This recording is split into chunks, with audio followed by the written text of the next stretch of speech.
everyone. It's great to see everybody online this morning for this webinar on Hyflex, Blendflex, online synchronous. I'm really just going to take a few moments to, first of all, introduce our speaker, Ryan McCabe, who is Associate Vice President of Academic Technology and High Impact Practices at Finger Lakes Community College.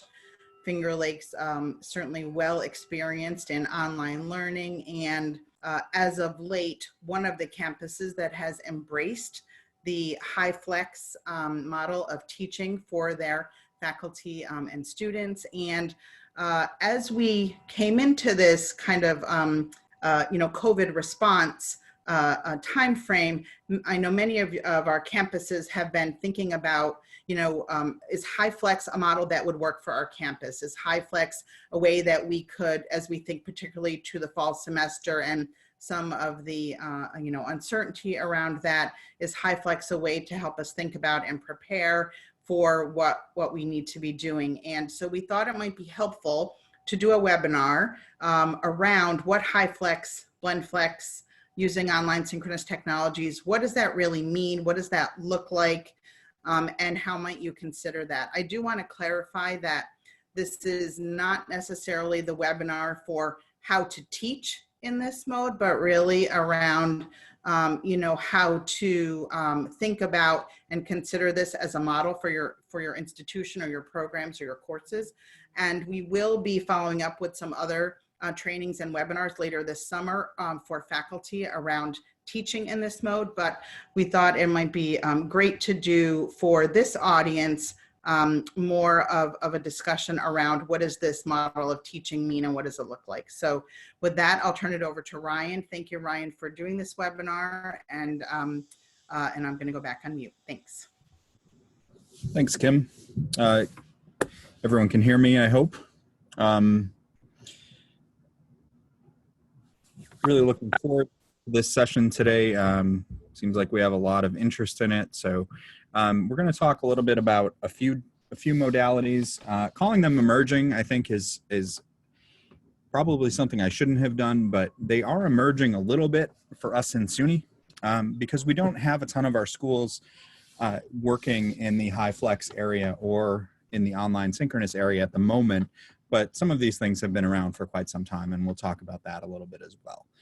If there are any questions as we get moving, please make sure to ask them in the chat, and Jamie can interrupt me whenever she feels like it, and we'll go from there. So thank you for being here today. So we're going to talk a little bit about some instructional methods. We'll talk about asynchronous online, which everyone is pretty much familiar with. Talk about hybrid, synchronous online, Hyflex, and how some of these different modalities may be useful with the current COVID situation we have happening. So common face-to-face instructional methods that we see are lecture, of course, which is teacher-centered. And the idea of lecture has been around since, it depends on where you look, but somewhere around the 5th century. What I found really interesting, and when you look at lecture, in a lot of ways it started because there was only one book. So the instructor would read from the book to the class, and the class would take in the lecture in that way. It's a relatively passive form of learning. The idea is that the instructor will impart their knowledge on the students, and the students will absorb it in a relatively passive way. In a moment, I'm going to take a little bit of a run at lecture for a few slides. We'll make them quick. I lecture as well, so I say it a little tongue-in-cheek, but all of the teaching methods on this screen can be done in all of the modalities that we're going to take a look at, and I just want to make that clear up front. We also have the discussion and Socratic method. That's basically student-centered. So that is going to be, require a really skilled discussion facilitator who can help students reach higher levels of blooms by asking leading questions and really draw out conversations into areas that maybe even the instructor was not expecting. And then finally, small group team. This is another student-centered active learning method. And the idea here is that this is primarily used with students who are a little further along in their academic career. So you find this used with students who have, some academic experience, maybe junior, senior level students who are ready to take on, maybe more control of their learning than they were as a freshman. So I wanted to share, this is from the 14th century. This is a picture of a lecture. Unfortunately, part of it got cut off. The important part that got cut off here is that someone is sleeping in the back row. And I just think it's really interesting. You see a few people super interested in what is being said. However, you also see people very similar to how people look today in lectures, with their head on their hand, looking elsewhere, doing other things. I think, this is something that apparently has been happening for 600 or 700 years up to this point, that people have been sometimes bored in lectures. Another one, this is from 1736. These are scholars at a lecture. Again, you have a few that seem super interested, and then you have a bunch of people who seem like they maybe would prefer to be elsewhere. And again, this is just taking a short run at lecturing. I do think that lecture has its place, but I think maybe we overuse it a little bit. And here's a current picture of what our lectures generally look like. We find that students are, furiously taking notes on their laptops. They're not doing anything else. They're not on social networks, and they are not playing games or doing anything that they shouldn't be doing with all of those laptops open. They're truly invested in what the instructor is saying at all moments. So when we start to talk about some of the different modalities, asynchronous online is one we're all familiar with. We won't spend a ton of time on this. I thought it would be remiss of me if I did not do a little shout out to SUNY Online and a little advertisement. There are, a good number of people, 200 people on this session. So just a reminder that SUNY Online has a bunch of interesting degree offerings if you have some time and are looking to get ahead in your career. The serious definition of asynchronous online, basically everything's going to happen under time delay. All of it available generally through a platform. There's hundreds of programs across SUNY. I think the last I knew was somewhere north of 500, and roughly a dozen in SUNY Online. And we've been doing this inside of SUNY since the late 1990s. Pros and cons of asynchronous online. So the cons we'll start with success rates. Generally, success rates on a class-to-class basis are lower than that of face-to-face learning. Generally, somewhere between 8 and 20%, depending on the class, depending on the institution, depending on the support structures that are in place. Many faculty have cheating concerns. They're concerned that students are using textbooks or other forms to cheat while taking their assessments in their online courses. There are some ways to mitigate that through proctoring software, creating authentic assessment, and so forth, but it is a concern. Courses need to be redesigned, so you need to take your face-to-face course and redesign it in a way that makes sense for delivery online. Another negative might be the digital divide. So are we further creating a set of haves and have-nots for those students who don't have the broadband, who don't have the technology, who may not have even the time management skills and so forth needed to be successful in this format. Upfront costs, generally it's going to cost the institution some upfront money to make this happen. That is to have the supports in place, to have a platform to deliver these courses. If you pay your faculty for course development, that's another upfront cost. There are some significant upfront costs if you want to do this well. And then finally, skilled facilitation is required. And this is skilled facilitation of a discussion online is different than a discussion face-to-face sometimes.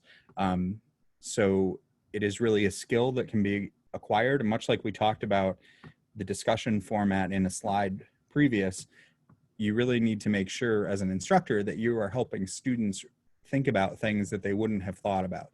Some of our discussions online can tend to be relatively flat. That is, students are kind of regurgitating some of the material that they got from the textbook and then responding with "I agree" or things like that to students. And there are ways around that and ways to make those discussions better and more interactive.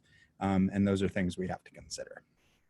Some of the pros of online learning. So the online paradox is something relatively interesting, and that is that students, even though they do worse on a course-to-course basis generally than face-to-face learning, students who take at least one online course graduate at a higher rate than those who don't. And so that is a really interesting piece of information. And it not totally surprising, because we find that students who are successful online tend to have a lot of the skills that make a successful student, things like time management and so forth. So it's not totally surprising, but it is an interesting thing and something I wanted to point out here. Also, it's more flexible for non-traditional learners. So that is, they don't need to come sit at a certain time in a classroom to complete this work. They have families, they have jobs, they have older parents, different things that are pulling them in various directions. Asynchronous online allows them to be a little more flexible. As we talked about, courses need to be redesigned, and hopefully you have a skilled set of staff to help faculty do that. You can reach a far broader audience with asynchronous online than you can with traditional face-to-face. And that is, kind of exactly what SUNY Online is going for. We're trying to reach an audience that extends far beyond our traditional face-to-face audience that we have. And then finally, the pros of faculty development. I've heard many faculty who develop their online courses feel like that process of developing an online course made them a better teacher overall, because they've spent a lot of time looking at how and why they do things and reflecting on the best ways to do things in their online courses has made them a better face-to-face teacher. Jamie, is there any questions I can answer so far? Nope, you're all set. Keep going. Awesome. Thanks. Tips for asynchronous online. The first one, utilize your instructional designers. Instructional designers have been trained to help and to assist faculty in making a great experience online. While you as a faculty member are the subject matter expert, instructional designers can offer the educational slant on how and why you're doing what you do and how to make it work best in a digital environment. And they also generally have a good knowledge of some of the tools that will be super helpful in helping you create a great experience. As an institution, I think it's great if you can require training of faculty. You're only going to have a better experience for your students if you require training. Having the faculty understand exactly, how to use the learning management system, some nuances and best practices of online pedagogy, things like that are going to only help make a better process. Having a formal review process, so SUNY has the Oscar process. If you can make that a peer review process where faculty are helping other faculty to take a deeper look at their courses, I think that is always beneficial. And I think the last thing is just remember always that development is constant. As soon as you finish a semester and you take a look at your student evaluations, it's important to take that information to think about, reflect on what worked, what didn't work, and develop a tweaked version of your course for the next time that you teach it. It really should be a relatively cyclical process. So hybrid education, we're looking at a scenario where some portion of the course is delivered face-to-face and some portion of the course is delivered online. You can see the percentages range significantly. So you may find that a very small, maybe you only meet one time, or maybe you meet every week. But some portion of the course is going to move to that online space. We're kind of skipping a bit of the evolution of hybrid education and of education in general. There's all these other modalities that came before, like correspondence courses and mainframe training and CD-ROM training and so forth, that kind of led the way to where we are now. And I think it's important just to acknowledge there were all these other things that came before, and a lot of the things that we're going to talk about are really just an evolution of those things. Students are generally required to show up for at least one in-person lecture. The most common the most common way that I see is that it's around 50-50. So generally 50% of the content is face-to-face, 50% is online. What's really important with hybrid is to not just make it a replace seat time effort. It really needs to be grounded in the course learning outcomes and what makes the most sense to do in each environment. Sometimes we find that the motivation is more about reducing seat time than it is about possibly, doing what makes sense in each modality. So the pros of hybrid are flexibility, use of space. So, for example, if you have a class that meets Tuesday, Thursday, and you're going to do 50% of the seat time, that opens up that classroom space on the off day that you're not going to have all your students there. So that is, a great idea. It also offers significant flexibility for students as well as faculty in their schedule creation. It also offers the ability to do the flipped classroom model, which basically you're going to deliver your content online. And then when you get together face-to-face, you're going to have your interaction and active learning, answer any questions that the students had, but things you wouldn't get them together to lecture, you would get them together for active learning. It should really be the best of both worlds. You should have students who appreciate the flexibility, but also need that face-to-face interaction. Hybrid really should offer that. When we go over to the cons column, I'm going to start at the bottom with the best of both worlds. We say it's the best of both worlds, but enrollment generally doesn't show that students are super interested in hybrid courses at a level I think that we thought they would be. While they can be very popular for certain courses, in general, I think when hybrid education really became a movement, we expected students to flock to this environment. Those students who struggle online, who maybe don't have the best time management skills, they would be able to get the best of both worlds in this scenario, but the enrollment hasn't necessarily followed that trend. Students really either seem to want to be face-to-face or they want to be online. There's some equity concerns here as well. So if you're teaching a hybrid course, it is required that those students have access to technology at home and likely high-speed internet and so forth. So there's some concerns. Sometimes students in this hybrid modality choose one modality to participate in and forget about the other one. So that can be a bit of a problem because in most scenarios, that is somewhere around 50% of the course that they are now not participating in. And the last con is that a lot of times when instructors develop hybrid courses, they end up developing a course and a half because they're doing everything they always did face-to-face, and then they're just adding this online element as well. So it's really important that you work with instructional designers on this development and that you talk with other people who have done this before so that you don't end up in this course and a half kind of scenario. Tips for hybrid, I think it's always easiest to start with courses that are already online. So if you have a course you've already developed online, it is easier to think about those elements that really would benefit from a face-to-face interaction, and then plug those face-to-face elements in. Ensure that faculty have been trained in the learning management system, super important. Using instructional designers, as I mentioned before, is super important. And don't start with a set meeting time frame. So don't go into it saying, all right, we're going to meet for 1 hour a week. Try to be flexible in how you think about that as you make your way through the development process, because you may find you need more time face-to-face, you may find you need less time, but letting your course learning outcomes dictate what is face-to-face, what is online, and even your micro outcomes at a lesson level can help to ensure that you have the best experience for students.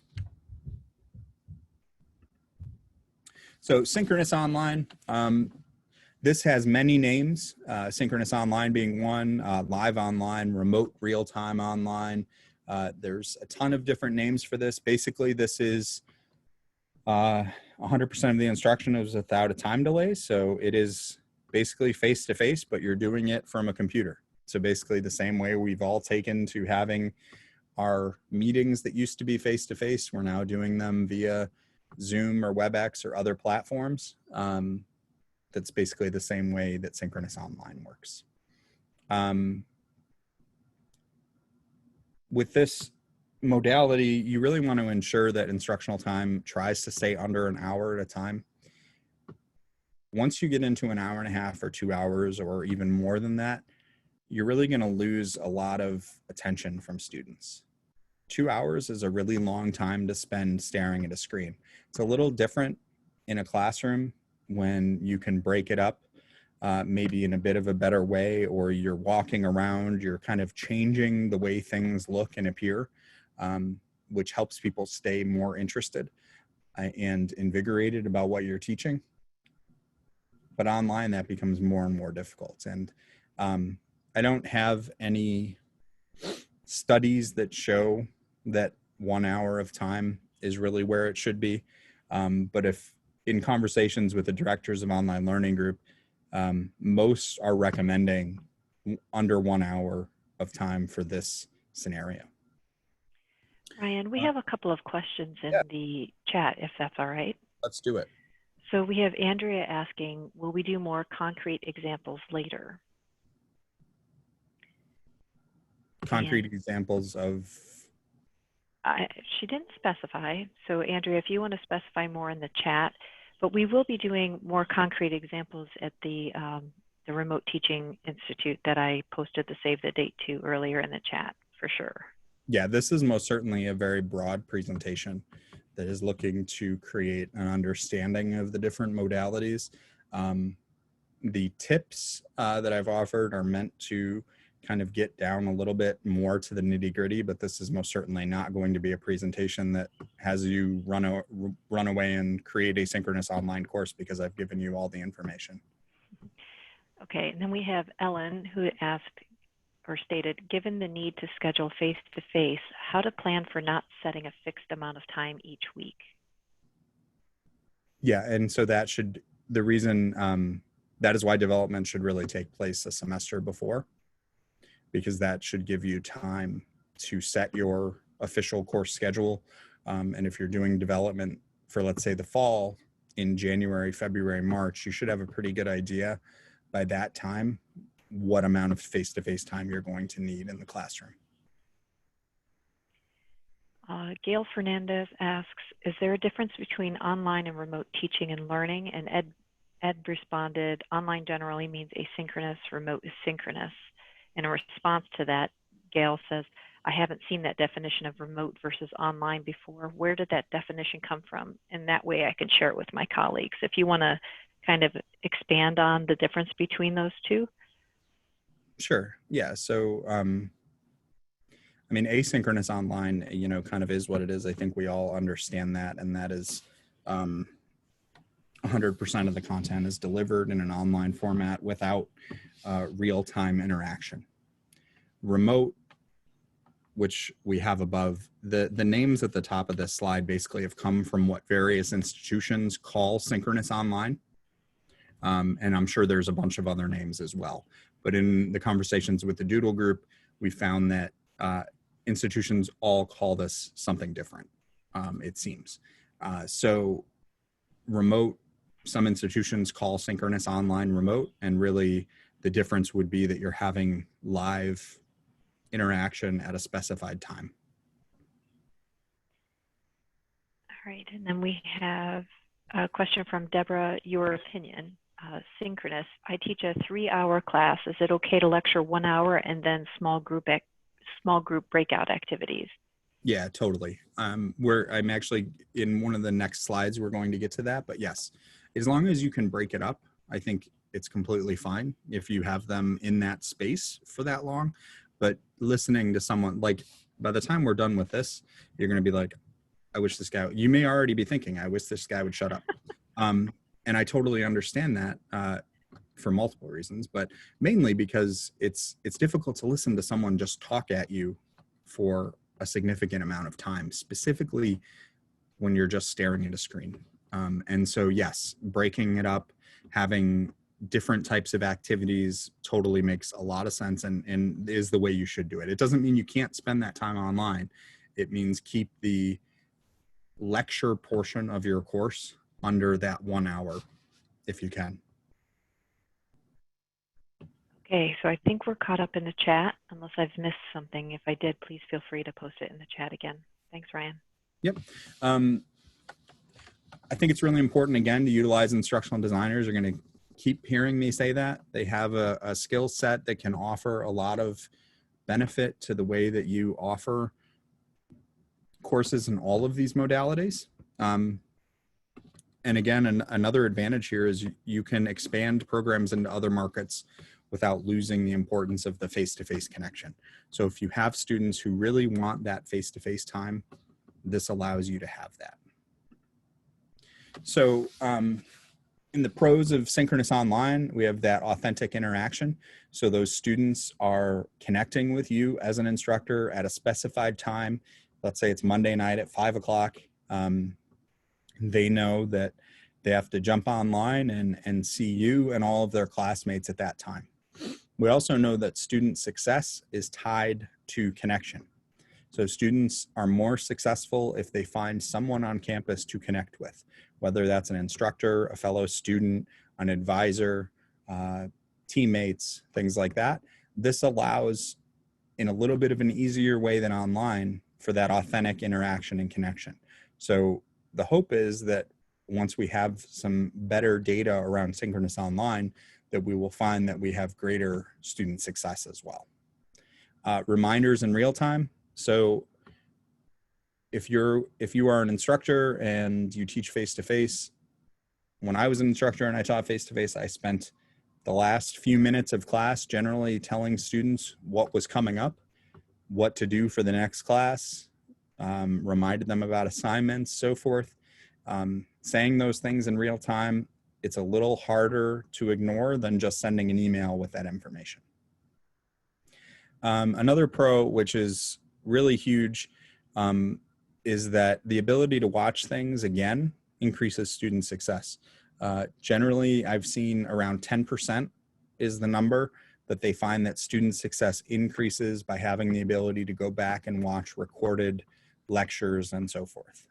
That's because students in the moment aren't taking in all of the information. And a little bit later, I'll show you an example of what this can look like and how the program basically works that would allow you to do this in a good way.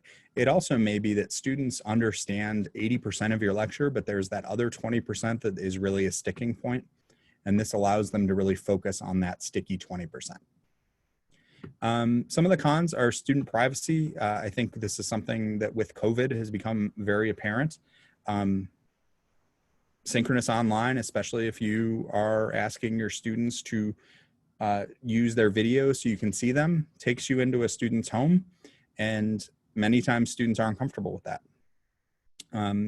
Some of the meeting softwares have the ability to change backgrounds and so forth, which I think is a great leap forward and is something that mitigates some of this issue of student privacy, but it doesn't totally, because you're in the student's home and the things that happen in our homes are different than the things that happen in our classrooms. So it is a little bit of a concern, and life is kind of happening where that class is being taught and where that class is being taken.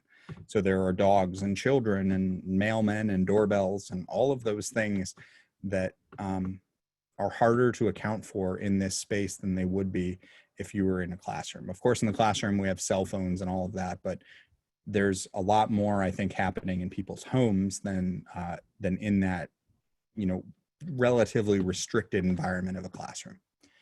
There are connection issues. We know that a lot of our rural students don't have a great ability to connect in a synchronous online environment. That we find that, sometimes that can be very difficult. The rumor has it there's supposed to be a version of satellite internet coming to the Northern Hemisphere by the end of this year that is supposed to have speeds higher than that of cable internet. So hopefully that will help mitigate some of those issues. But again, some of that depends on cost and so forth. So there's a lot really to take into account when you consider going in this direction. There's accessibility concerns, of course. If you are doing live lectures and you have a student who is hard of hearing, it's going to be super important that you have live transcriptions for those students, which can be expensive. So it's something to also consider. And the other concern is, much like hybrid, students sometimes think, oh, I'll just go to the live session. And they don't recognize that there are other things happening in that course.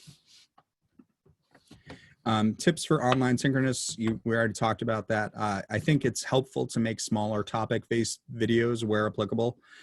So if you think about some topics in your course that are really difficult for students to understand, if you can break those down into asynchronous type videos that maybe you're storing on YouTube or Cultura or Panopto or Ensemble, something like that, I think that's always helpful, because again, they have that same ability to watch it again and again, but it doesn't need to happen in that live environment, and I think that can be helpful. Also, for privacy issues, I think it's important to direct individual student questions around grades, personal life, so forth, to office hours or email. I think sometimes when you're on a platform like this, you can easily forget that there are a bunch of other people listening. And so it's important that when you consider doing this, you also take into account that there may be some information shared by students that is not for everyone in the class and maybe just for you. So ensuring that students understand that up front is really important. It's also really important to have a backup plan in your syllabus. Sometimes these platforms go down. So if your class starts at 5 and at 5:15, all of a sudden Zoom is completely unavailable, make sure you have it outlined in your syllabus and that you point students towards that, what happens next. So let's say if it goes out at 5:15, your plan as an instructor will be by a certain time, you will have that lecture video recorded for them and available inside the learning management system by this time so they can watch it there. Finally, store your recordings where students have access. So again, this relates to that idea that watching again and again can make things a little bit easier for students to understand. So I think that's a great idea as well. So Hyflex, Blendflex, hybrid flexible, a bunch of different names. Basically, what's super important here is the choice. You're welcome to read the Cirrus definition.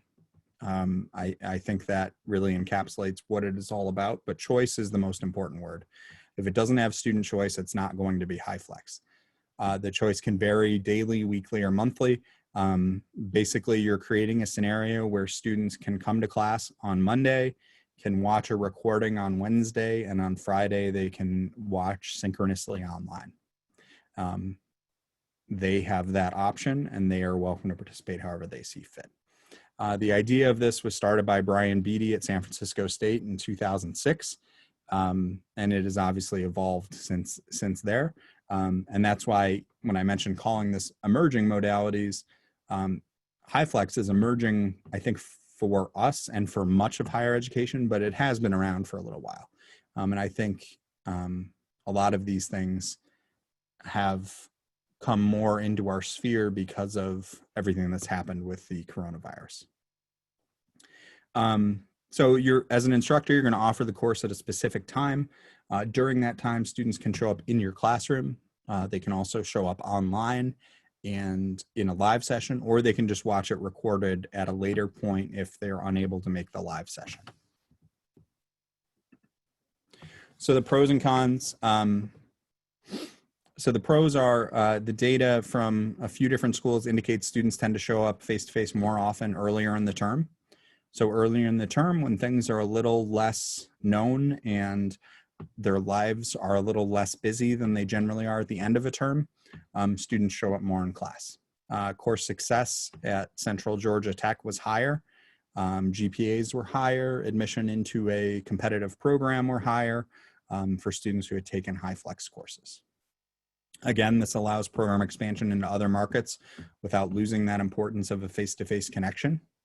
And again, that ability to watch, rewatch increases course success. Some of the cons are it requires a shift in pedagogy. because you're working with 3 different audiences. So you really need to think about how the things that you do face-to-face are going to play out for those people that are online and for those people that maybe you're going to watch it later. So when you think about things like having a discussion, if you want to have a live discussion, you most certainly can, but you also probably want to have the ability for your students who are going to watch it in a recorded format to be able to also have a discussion and also be able to hear everything that happened in the room around that discussion. One of the cons is can also be student engagement. If students show up at the live session, if they show up at the in the classroom, student engagement likely will increase. However, if they only watch the recordings, student engagement could decrease. Captioning is a big thing. Again, equity is another, for all the same reasons we already talked about. Cost. So we will get into the cost of how much it costs to set up a Hyflex room. And then finally, pressure on faculty. It can be a lot to manage as you're trying to work in the classroom with people in front of you. As an instructor, you're also trying to ensure that people online can see exactly what you want them to see. So for example, do you want to be zoomed in on the board and what you're drawing on the board, or do you want to be zoomed back so you can have a greater discussion and they can see their fellow classmates that are there in the live session? There's just a lot to think about as you work through it. And so, you know, it's always beneficial to kind of start this on a smaller pilot scale so that the instructors who are doing it can learn the best practices for their content as they move forward. Tips for Hyflex: technical training for faculty on the hardware and software. You know, as I mentioned, the hardware is changing camera angles, changing views for the students. All of that kind of stuff is going to be really important. Obviously, if you have a zoomed out view and you're writing things on the board, the camera is not going to be able to pick it up sometimes, which means that both the students who are watching synchronously and those who watch later in a recorded session are going to struggle to see the content on the screen. Software, you know, things like Panopto or Kaltura allow you to take that kind of live capture and edit it, and which allows you to put in like a table of contents and topics and so forth, and that can be really, really beneficial to your students because we talked about some of those sticky points in your material. This allows your students to zoom right to that portion of the content and read about it, hear about it, and so forth. Keep lectures to an hour if you can. If not, break it up. We talked about that earlier. Ensure that students understand the room has microphones. Generally, there are microphones throughout the whole room. And so if students are saying things in the back of the room that you as an instructor cannot hear, that doesn't mean that the microphones cannot hear it. So it's really important. Find a place to talk with face-to-face students one-to-one. Again, the room is mic'd. So really important if you're going to have conversations with students that are of a more private nature, that you find a place in the room to do that or outside of the room where you can have those conversations. Also, if you're wearing a mic, super important to turn it off or take it off. And also, from an administrative standpoint, find the right instructor to start with. Find someone who is super interested in technology, someone who is, you know, really interested in being out there and showing what they have to offer. And I think that is the easiest way to go. Brian, we have a couple of questions in the chat. Sure. And I'm just going to ask if everyone can make sure that you're muted if you're not asking a specific question. There we go. That's better. Okay, so we have a question from, sorry, I'm just finding where we were in the chat about that. From Lisa, is face-to-face, I'm uncertain about the wording here. Is face-to-face ever required at some point in the course, or can students choose to always be online? Is the choice completely by the individual student? Completely by the individual student and by the individual class session. So students could most certainly take the whole course online if they would like to, with zero interaction with the instructor. Generally, you know, that's not the hope. The hope is that students are going to attend at least the live synchronous type sessions. Okay, thank you. And then a question from Furman Romero. Please elaborate on the pressure on faculty. What kind of technical hurdles will be placed directly on faculty? How can we go about developing a training program? Yeah, so I mean, you're talking about, as a faculty member, really just trying to manage a situation that you're not used to normally managing. As a faculty member, you're used to managing the hardware in your room, which is generally, you know, maybe just a projector and a few other things. In this scenario, you're managing all of those things, plus the people in the room, plus maybe questions coming in from online, plus then the camera element. So you need to make sure that you're switching to the right cameras for what you're trying to accomplish. In our case, we do this in a networking lab. So we want to make sure that the camera is either pointed at the instructor or possibly at the screen in the front, or possibly even at a networking table where there are things like servers and cables and all of that kind of stuff that you want the students to really be able to see in a high definition type of environment. So it's adding a little complexity to the normal instructor flow in a classroom.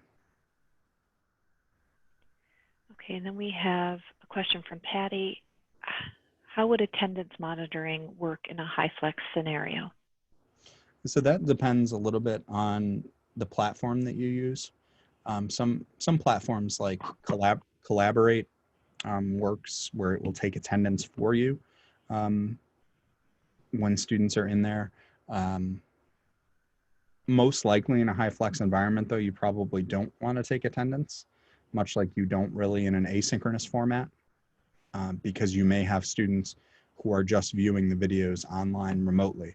And if you're talking about it from a financial aid perspective, you know, you would apply the same stringency as you would to your asynchronous online courses. So if a student is not logging in, not showing up, all of that information is in the LMS. It does, again, make it a little harder to manage for an instructor, because if attendance is something you do want to manage, you need to take a look at who is showing up online, who is showing up face-to-face, and then who is viewing the recorded lectures. So there are a lot of different elements to that. Thanks. And then we have another question from Marcia. I'm interested in Hyflex, but it seems like a tremendous amount of work. I don't know how that is possible given all the other demands on faculty. Do institutions support this? Yeah, I think we have some examples. You're not incorrect. It is that is why starting with the right faculty member is really important. This is not for all faculty members, most certainly. And we have found that as modalities shift, you find that with every modality, that certain modalities are just not for certain instructors. And that can be for a variety of reasons. It can be for the content that they teach. It can be from their own personal preference. But yes, other institutions throughout SUNY do support this. Canton, I know SUNY Canton does some Hyflex stuff. I believe Herkimer does some Hyflex stuff. Genesee Community College, and I'm sure there are others. And if you're on here and you do Hyflex, you know, you can throw it in the chat. But I think this is becoming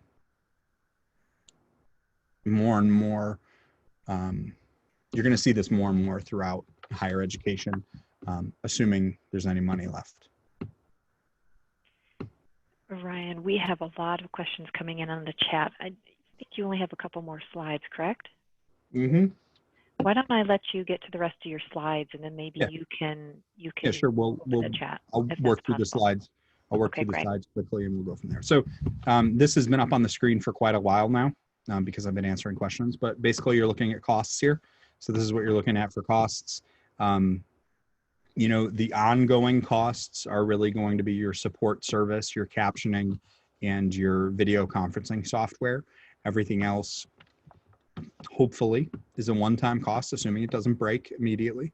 But that basically, this is the cost you're looking at. Set up a very nice Hyflex environment.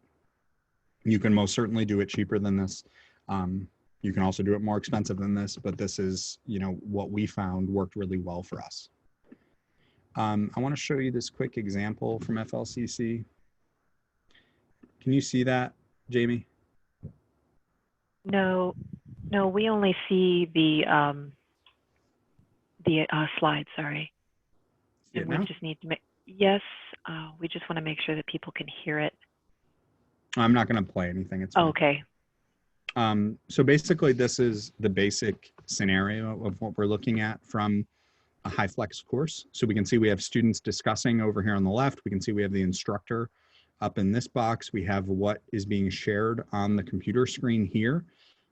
This one does not have topics, but basically all of these slides could be labeled as topics.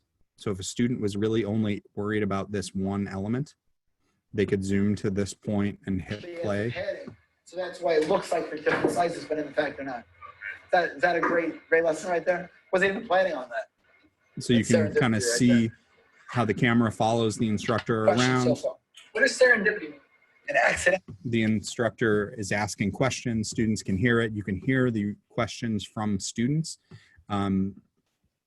So I think that there's a lot of great things that can be done in that software. That was a very early version of us starting this project. But I think it is really exciting and offers students this great ability to not only carry on discussions in the moment on the software, but also to go back later and view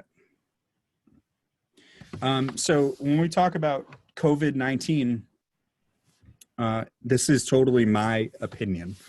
There is nothing past that on here.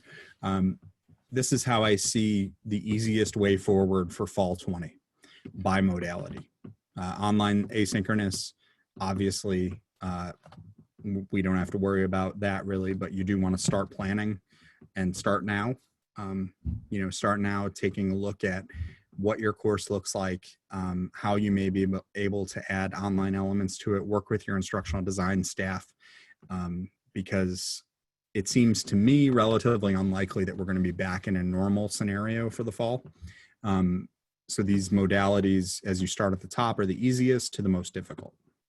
Online synchronous, you can have a little less planning because you're going to probably use your traditional lecture material, but you do want to ensure that your students have the technology. So you're going to want to ensure that your students have the required course materials.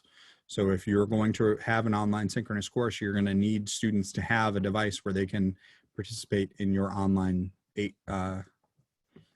synchronous lectures, and you're also going to probably want them to have a webcam, and also you're going to want to tell them that they need to have a stable internet connection.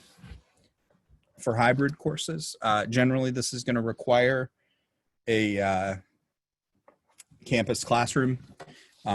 So this could be possible with social distancing, and this may be one of the most utilized modalities moving forward as we're dealing with this crisis and this pandemic, because again, you could take a class of 20 and split them into 2 groups of 10 and have those 10 come in on Tuesday, 10 come in on Thursday, and the rest of the work is online for those students. This may be something that we see more and more of. Obviously, a lot of that depends on how this evolves. Hyflex, this could work in a socially distanced scenario, but you would really have to have a good idea of how many students planned on coming face-to-face on any certain day. It does require a campus classroom, so if campuses are shut down, this won't be possible, but in a scenario of social distancing, it may be, assuming you can get a number of students coming to your face-to-face class, then can still be socially distanced appropriately. And then finally, lecture. In the traditional sense, I think this will be difficult. Generally, our lecture courses are taught in large lecture halls with a lot of people. May be possible if it's hybridized, but I think this is the least likely scenario for the fall. So it may be time to start to think about some of these other modalities. And then finally, just questions. And those are my kids that are hopefully their smiling faces will help make you take it easy on me with your questions. So thanks. Thank you, Ryan. That was great, really informative. I can tell that once you started talking about Hyflex, we started getting a lot of questions. So we're caught up to about the 10:42 mark in the chat. If you look over at the times after that, we got a lot of questions, and if you want to go through some of them in the next couple of minutes. So we'll start with Christina at SUNY Canton. We were told that Collaborate used to have an attendance function, but does not have it now. I'm pretty sure it does. I just read an article about it maybe last week or so. That is something you can definitely check with the SUNY team on, though. But I'm pretty sure. I had to basically take attendance manually, which was just another thing that you had to juggle with Flex. We call it Flex rather than Hyflex. And it definitely, as you said, takes a particular type of faculty person, you know, who basically can pivot also, because you never know whether someone is going to show up or not. So you could walk in and you have to pivot into, okay, there's an empty room in front of me, and you have to perform basically to the camera. When we got shut down for COVID, you know, we continue with the Flex, and actually with the technology and the cost in setting up the rooms. Yeah, I mean, that was the issue. We have 2 rooms right now at SUNY Canton, and now nobody knows how soon we'll be able to retrofit or construct any new ones. You know, it worked fine as the Synchronous online, I think you called it, which is how we converted it after COVID shut us down. Yeah, thank you. So the next question, how do online courses affect financial aid? They really shouldn't affect financial aid for students. You know, credit is credit, whether online, face-to-face, Hyflex, doesn't matter. This doesn't seem like a viable option for an entire college to switch to for fall 2020. No, it's definitely, Hyflex is not a viable option for your college to switch to in 2020. It may be possible for pockets of your institution to do it. It is very costly. Yes, yes, yes. Do you have embedded online discussion questions, online work for the students that never attend live or remote live? If you have discussion in your live class, yes, you would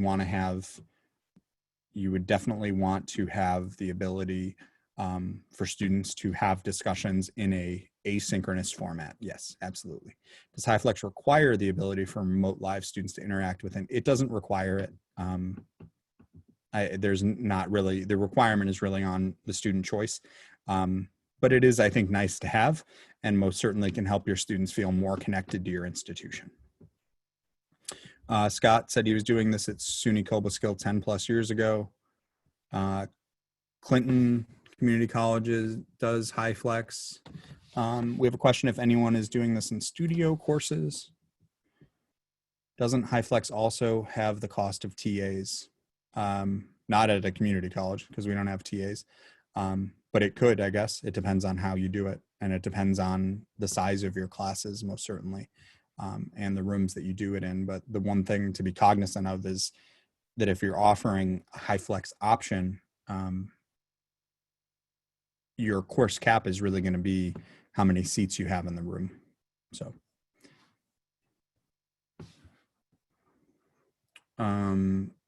Christina mentions it's important to remind students about being on camera.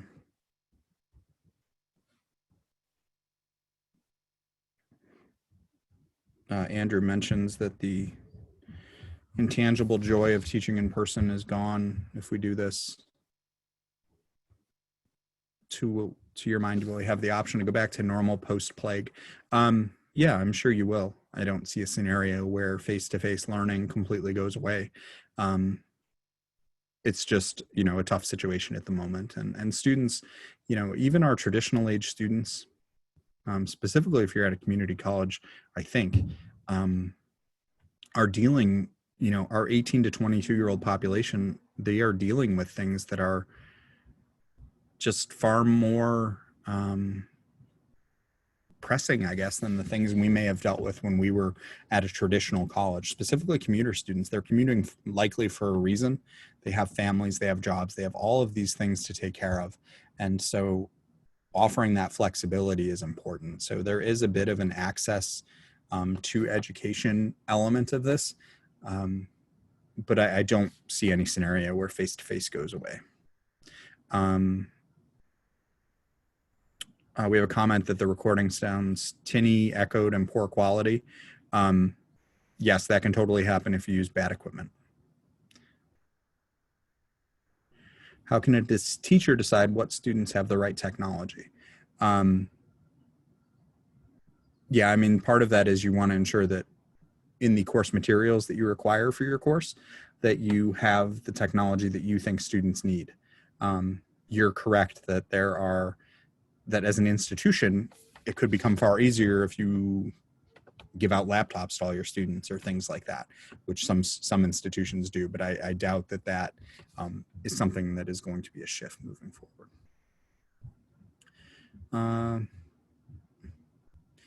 The camera product that we use in that demo, it does auto track the faculty. I'm not sure what the camera product is off the top of my head, but Andrew, if you want to email me, my info's on the slide and I can get you that information. Jamie, will the recording be sent to the participants if they want it? Yep, we're going to send it out to everybody who's registered. Great. Probably get it posted in the Doodle group as well. And I am available for questions. My email is on the slide, so please ask any questions that you have. Well, I see there are so many people participating in the chat, but I want to be mindful of the time. It's almost 11 o'clock. So just in closing, thank you to Ryan for pulling this presentation together so quickly in response to the need from the campuses. And thank you to so many of you for joining us first thing in the morning after a long weekend. Please let us know if you have any questions. You can email Ryan at the address there on the screen, or you can email me at jamie.heron@suny.edu. I'll put that in the chat. Thanks, everybody. Thanks, Ryan. Yeah, thank you, everyone.